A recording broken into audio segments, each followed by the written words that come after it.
Rome had spent generations tearing itself apart. Then Augustus did something no Roman leader had managed to do. He made Rome stop fighting, but the peace that followed would change the world forever. The end of the Republic. Rome had spent decades bleeding. First came the conflict between Marius and Sulla, then Caesar and Pompey, then Caesar's assassination, then Antony and Octavian. Every generation seemed to produce another civil war. By the time Octavian defeated Mark Antony and Cleopatra at Actium, the Roman Republic was exhausted.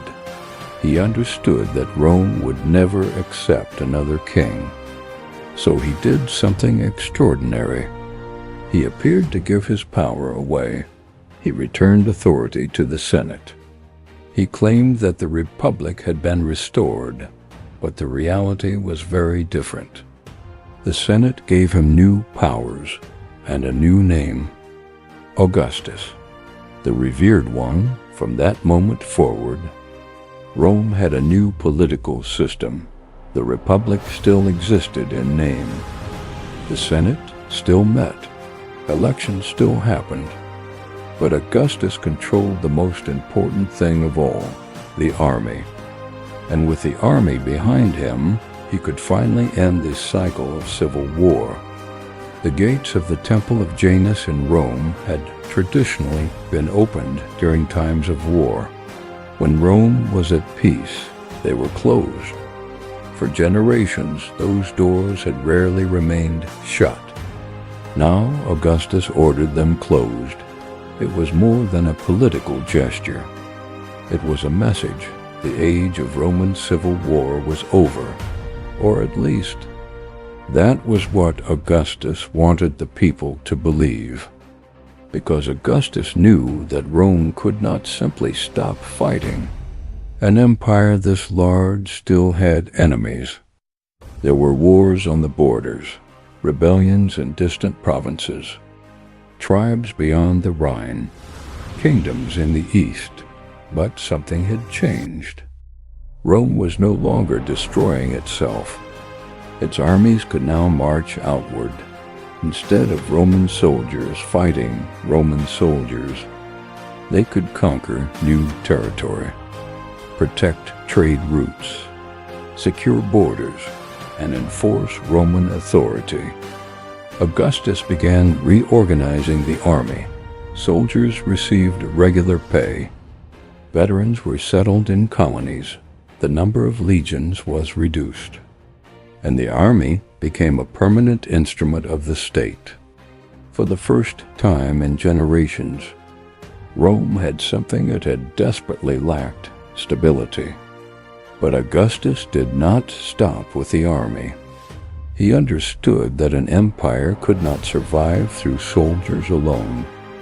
It needed roads, cities, laws, trade, and a population that believed life under Rome was worth protecting.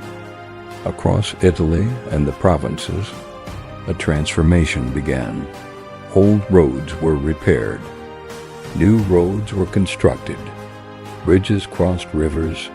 Ports expanded. Aqueducts carried fresh water into growing cities.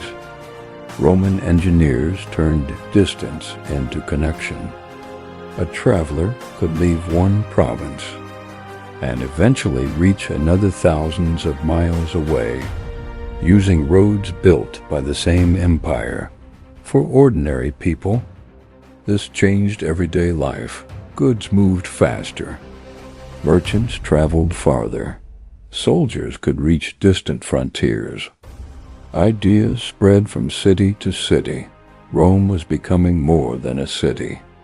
It was becoming a system, and Augustus was at the center of it. But Augustus understood that roads and armies could not hold an empire together forever. People needed something else.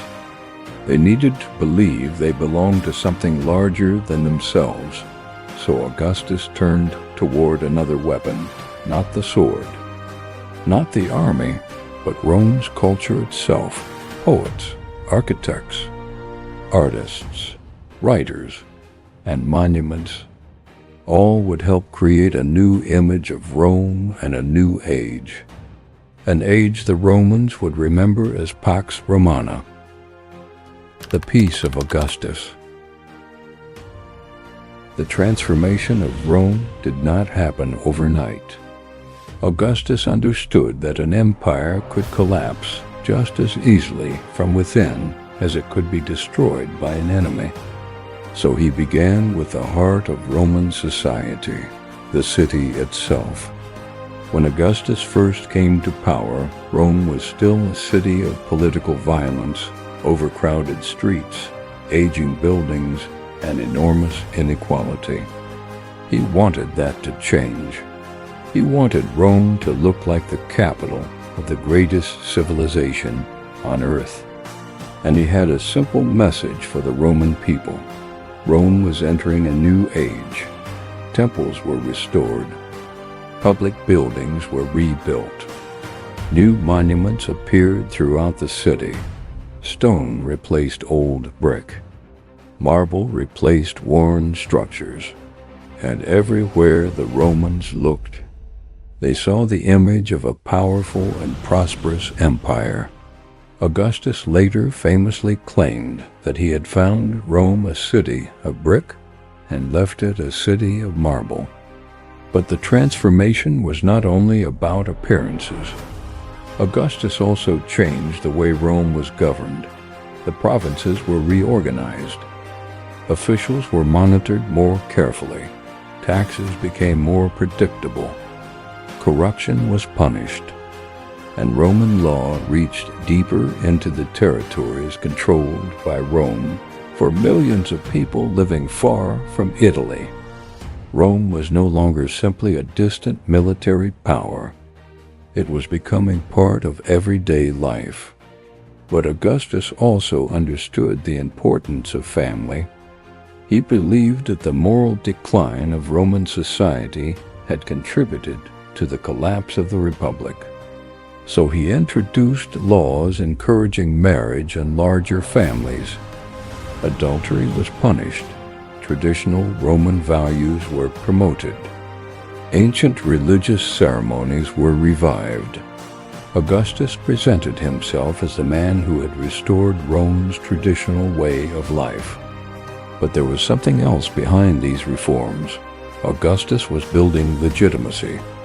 He needed the Romans to believe that his rule was not the end of the Republic, but its salvation, and propaganda became one of his most powerful weapons.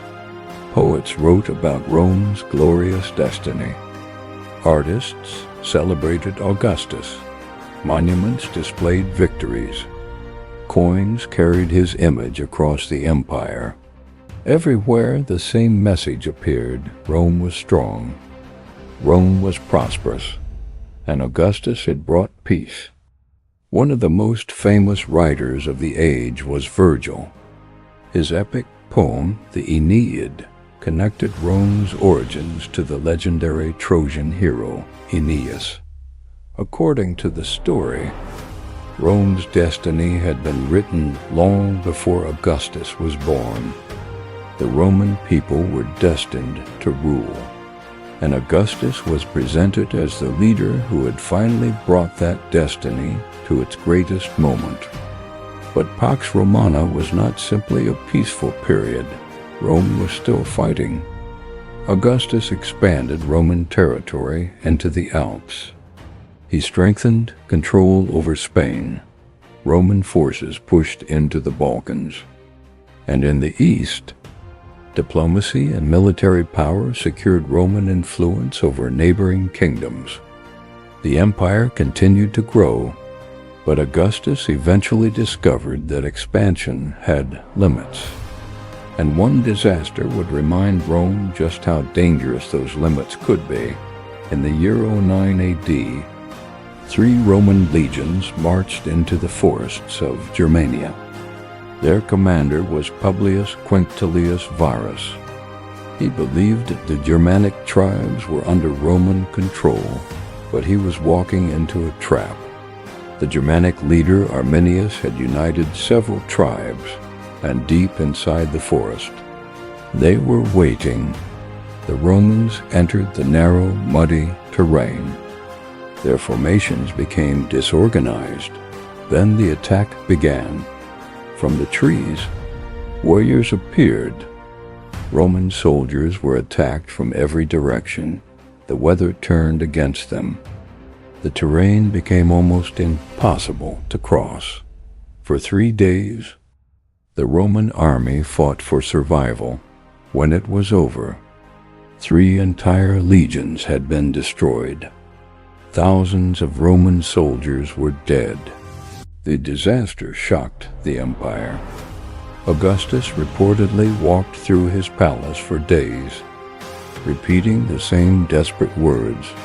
He had lost 3 legions, and for Rome, the defeat meant something much larger.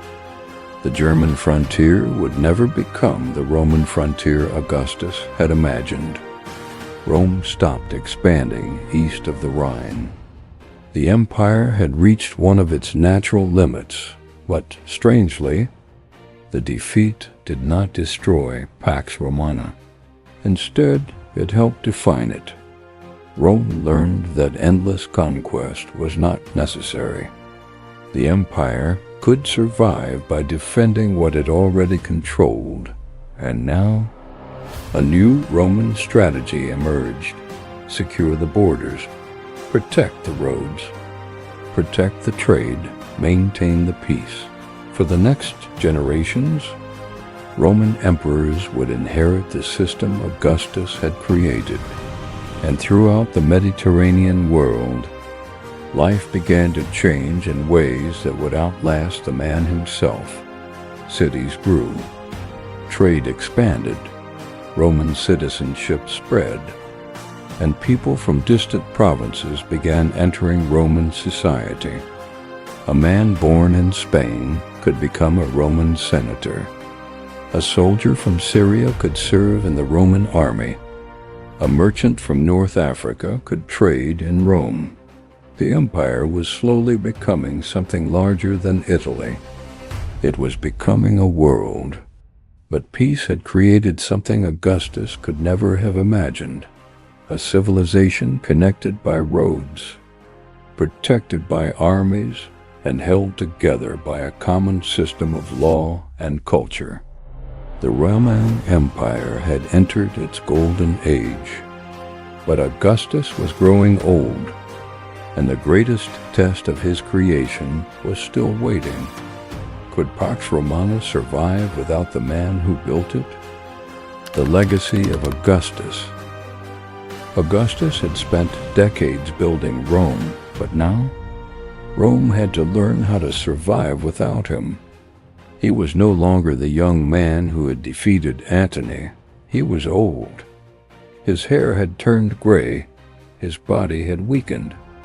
But his influence had never been greater. The Republic was gone, and nobody seriously believed it would return.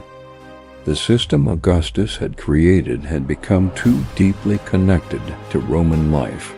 The army served the emperor. The provinces depended on Rome. Trade crossed the Mediterranean, and the people had grown accustomed to peace. But Augustus faced one final problem. Who would come after him?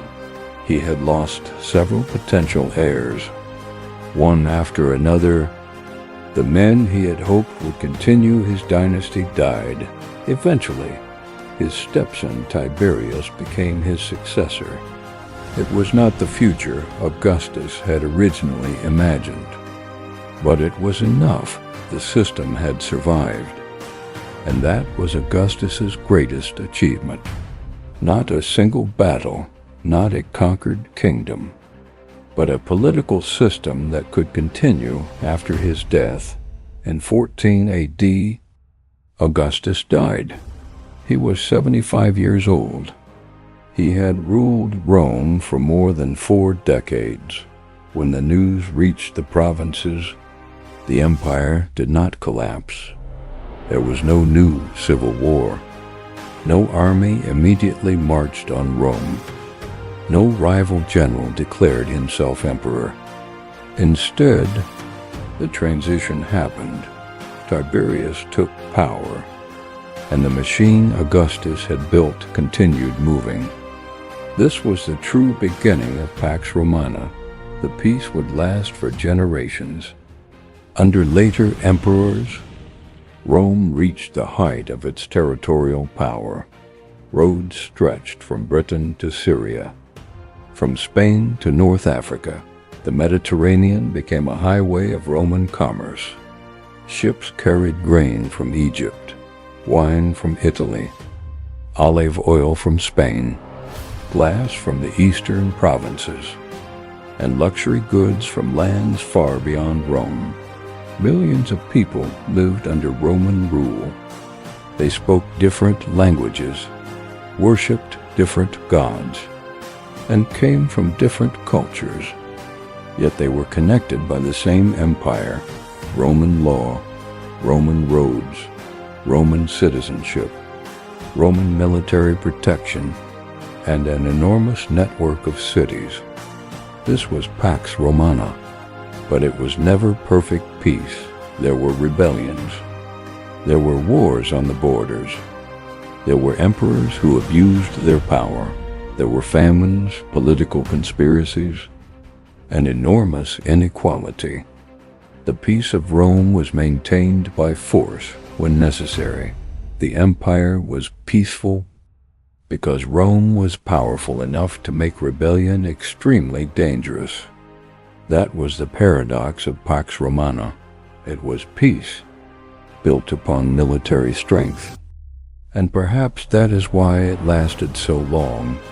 For nearly 2 centuries, Rome remained one of the most powerful civilizations on Earth. Its cities grew, its population expanded, its culture spread, and its influence reached places that Rome itself had never imagined. But eventually, even Rome's golden age began to fade. New enemies appeared along the borders. Political instability returned. Emperors became weaker. Civil wars returned. And the empire slowly entered another age of crisis. But by then, his monuments remained, his roads remained, his laws remained, and his political system had become the foundation of the Roman world. The man who had once claimed to have restored the Republic had actually created something far greater, an empire. Augustus did not conquer the world in a single day. He did something much more difficult. He convinced Rome to stop destroying itself. He transformed a broken republic into a stable empire, and for nearly 200 years, that empire would dominate the Mediterranean world. The Romans called it Pax Romana, the Roman peace, but its legacy was far greater than peace. It shaped governments, law, architecture, engineering, language, military organization, and the very idea of empire. Rome would eventually fall, but the world Augustus helped create would survive for centuries, and somewhere beyond Rome's borders.